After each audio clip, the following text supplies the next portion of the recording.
Education purpose academy YouTube চ্যানেলে তোমাদের সকলকে স্বাগত। আজকে আরও একটি চাকরির বিজ্ঞপ্তি নিয়ে এসেছি। বিজ্ঞপ্তিটি পশ্চিম বর্ধমানের অঙ্গনারী ওয়ার্কার এবং অঙ্গনারী হেল্পারের। এখানে দেখো প্রথমেই এই যে ওয়েবসাইটটা আছে, এই ওয়েবসাইটটার লিঙ্ক আমি এই ভিডিওর ডেসক্রিপশন বক্সে দিয়ে দিব। এখানে দেখো কি লেখা আছে, আবেদনটি সঠিকভাবে পূরণ করতে হবে। আপনার প্রকল্পের পিডিএফ ফাইলের মূল নোটিশ ভালোভাবে পড়ুন এবং তারপর আবেদনপত্র পূরণ করতে শুরু করুন। ঠিক আছে? আর আবেদনপত্রটা ভালোভাবে করতে হবে, না হলে এটা বাতিল হয়ে যাবে। তো তোমরা অন্যান্য ডিস্ট্রিক্টে বেশিরভাগ দিচ্ছে, যেমন একটা ফর্ম দিচ্ছে, সেই ফর্মটা অফিসে গিয়ে জমা করতে হচ্ছে। কিন্তু এই পশ্চিম বর্ধমান ডিস্ট্রিক্টের যে ব্লকগুলো আছে, এই সবগুলোতে অ্যাপ্লাই করার জন্য তোমাকে এই একটা অনলাইনের ওয়েবসাইট দিয়েছে। এই অনলাইনের মাধ্যমেই তোমরা যেই অ্যাপ্লিকেশনটা করতে পারবে।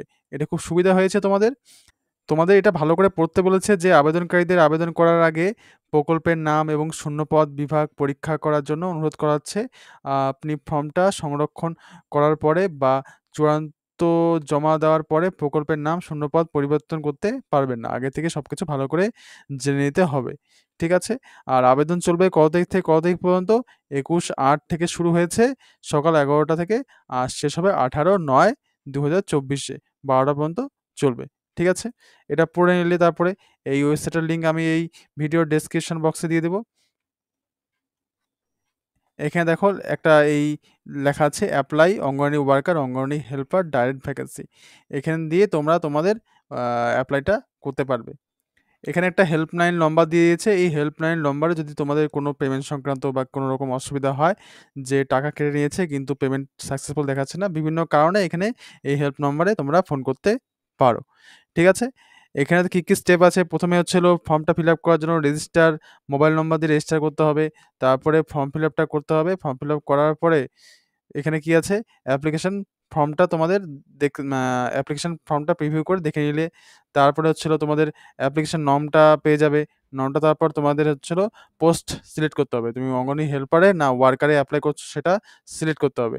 তারপরে তোমাদের যে upload recent passport size photograph এবং সিগনেচার অ্যান্ড রিকোয়ার্ড ডকুমেন্টস, এরপরে পার্ট হচ্ছিল তোমাদের বিভিন্ন রকম ডকুমেন্টস আপলোড করতে হবে। আর ফাইনাল সাবমিট এরপরে করার পর ফাইনাল সাবমিশন করতে হবে। তারপরে তোমাদের যে অ্যাপ্লিকেশনটা ফর্ম ফিল আপ করলে সেটার একটা পিডিএফ পেয়ে যাবে। সেই পিডিএফটা নিজের কাছে রাখবে বা প্রিন্ট করে রেখে দিতে পারো।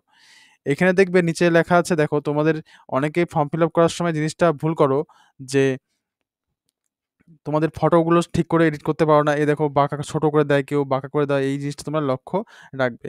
এখানে দেখো specification for photograph to be uploaded. এখানে কত হতে হবে? Photograph should be of size 180 pixel into 230 pixel. ঠিক আছে? আর হচ্ছে হলো এখানে কি আছে, ফুল সাইজ কত হবে? 25 কেবি টু 50 কেবি, 50 কেবির মধ্যে 50 কেবি দিয়ে দিবে। আজকাল অনলাইনের মাধ্যমেই ফটো এডিট করে বা ফটোর সাইজ কমিয়ে দেওয়া যাচ্ছে। ঠিক আছে? সেখান থেকে তোমরা গুগল থেকে করে নিতে পারবে। তো এখানে দেখো, আর সিগনেচারটাও ঠিক করে করবে। সিগনেচারটা 50 কেবির মধ্যে হলে হবে না। সিগনেচারটা মনে রাখবে 10 থেকে 20 কেবির মধ্যে হতে হবে। আর সিগনেচারটা অবশ্যই ব্ল্যাক কালারে করবে। এখানে ডিমেনশনটাও দিয়ে দিয়েছে যে কি কত ডিমেনশনে তোমাদের ফটোটা করতে হবে। ঠিক আছে? এখানে দেখো এরকম যদি তোমরা ভাবে কেউ সিগনেচার আপলোড করো, সেটা হচ্ছে অ্যাকসেপ্ট করা হবে না। তোমাদের সবসময় যে সিগনেচারটা সবসময় ব্ল্যাক পেনে লিখবে বা ব্ল্যাক পেনে লিখে আপলোড করে দেবে। ঠিক আছে? আশা করি এ নিয়ে কোনো অসুবিধা হবে না।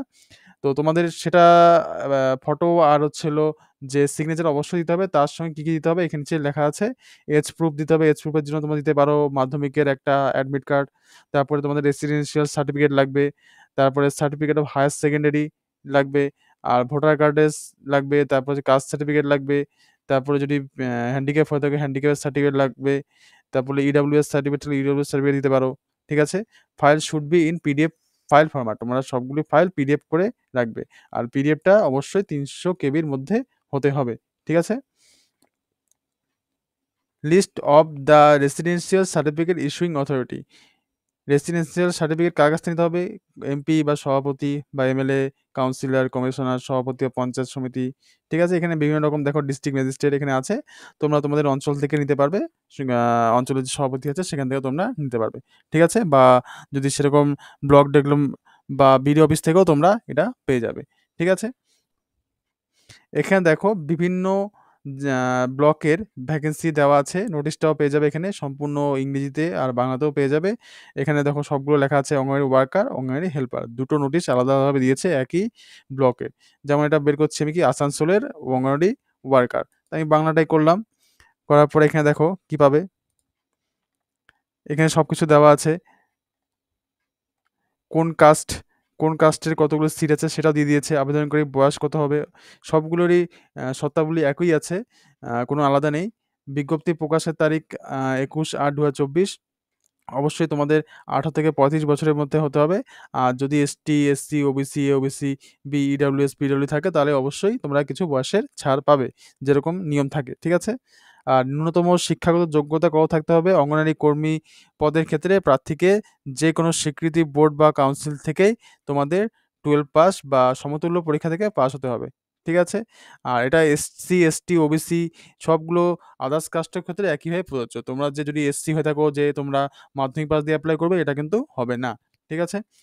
আচ্ছা এখানে টোটাল সিট কত আছে পশ্চিম বর্ধমানে? ২০০ প্লাস সিট আছে এখানে। তা সম্পূর্ণ বারবার বলছি সম্পূর্ণ এপ্লাইটা তোমরা অনলাইনের মাধ্যমেই করবে। আর অঙ্গনওয়াড়ি ওয়ার্কারের জন্য বললাম আগেই যে এখানে হায়ার সেকেন্ডারি পাস হতে হবে।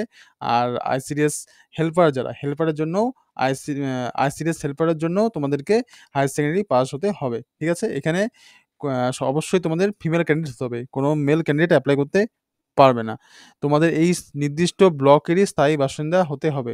আলাদা ব্লকের স্থায়ী বাসিন্দা হলে এপ্লাই করতে পারবে না। ঠিক আছে? আদার্স কাস্টের জন্য ৩ বছর যেমন ওবিসির জন্য ৩ বছর আর এসসি, এসটিদের জন্য ৫ বছরের রিল্যাক্সেশন পাবে। আর একটা ভালো খবর যে তোমাদের এই এপ্লাইটা করতে কোনো রকম টাকা লাগবে না। যে জেনারেল বা এসসি, ওবিসি সব কাস্টেরই কোনো টাকা লাগবে না। আর বেতনটা কত? বেতনটা হচ্ছিল অঙ্গনওয়াড়ি ওয়ার্কের হচ্ছিল ৮,২৫০ টাকা আর অঙ্গনওয়াড়ি হেল্পারের জন্য ৬,৩০০ টাকা। ঠিক আছে? এপ্লাই ডেটটা অবশ্যই বারবার বলে দিচ্ছি আমি যে ২১/৮ থেকে শুরু হয়েছে এবং শেষ হবে ১৮/৯। আর এক্সামিনেশন যে প্রসেসটা কি? প্রসেসটা হচ্ছিল তোমাদের ১ম এ কি হবে? ১ম এ তোমাদের আ রিটেন এক্সাম হবে একটা ৯০ নম্বরের। তারপরে ১০ নম্বরের একটা ভাইভা হবে। তারপরে রিটেনটা হচ্ছিল এক্সাম কত সময়? রিটেনটা থাকবে তোমাদের ২ ঘন্টা সময়। আর তোমাদের এখানে বলেছে লিখিত পরীক্ষার পাঠ্যক্রম। এখানে কি হবে সিলেবাসটা কি? সিলেবাসটা এখানে দিয়ে দিয়েছে। তোমরা এখান থেকে এই পিডিএফটা যখন পাবে, পিডিএফ থেকে তোমরা সিলেবাসটা দেখে নিবে। ঠিক আছে? যেমন স্থানীয় ভাষায় দেশীয় শব্দের মধ্যে মাতৃ বা শিশু স্বাস্থ্য বিষয়ক একটি রচনা লিখন। ১ম শ্রেণী মানের মানে খুব বেশি আ বড় লাগবে না যে গ্র্যাজুয়েশন লেভেলে তোমরা লিখে দিলে অত লাগবে না। মোটামুটি একটা ১ম শ্রেণী লেভেলের একটা রচনা লিখতে হবে। ঠিক আছে? ১৫ নম্বরে থাকবে পাটিগণিত থাকবে। পাটিগণিত ক্লাস 10 এর ক্লাস 10 এর অনুযায়ী পাটিগণিত থাকবে ২০ নম্বরের। তারপরে পুষ্টি, জনস্বাস্থ্য, নারীর সামাজিক অবস্থান সেটা তোমরা এইখানেই সবকিছু পেয়ে যাবে। তারপরে কি আছে সর্বমোট নম্বর ৯০ এখানে তো সাধারণ জ্ঞান ২০ নম্বরে ইংরেজি ভাষা এগুলোই সব মোটামুটি নিয়ে তোমাদের এই সিলেবাসটা দিয়েছে। ঠিক আর অঙ্গনওয়াড়ি হেল্পারের সিলেবাস কি আছে?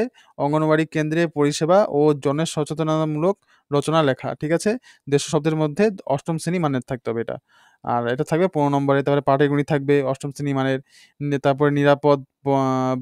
তারপরে নিরাপদ রন্ধন পদ্ধতি, জনস্বাস্থ্য, স্বাস্থ্যবিধি।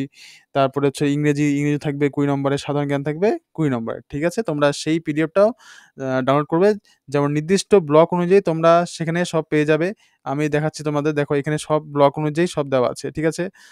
আসানসোল আরবান, আসানসোল 2 আরবান সব দেওয়া আছে এখানে।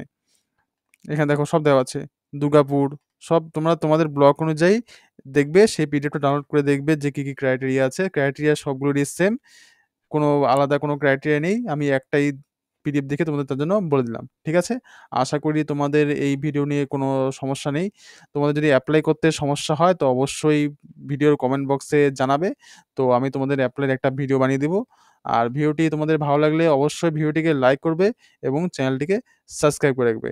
আমাদের চ্যানেলে এরকম বিভিন্ন চাকরির বিজ্ঞপ্তি প্রকাশ করা হয়। তোমরা যদি চ্যানেলে নতুন হয়ে থাকো অবশ্যই চ্যানেলটিকে সাবস্ক্রাইব করে রাখবে এরকম আপডেট পাওয়ার জন্য। তো আজকে এখানে শেষ করছি। Thank you.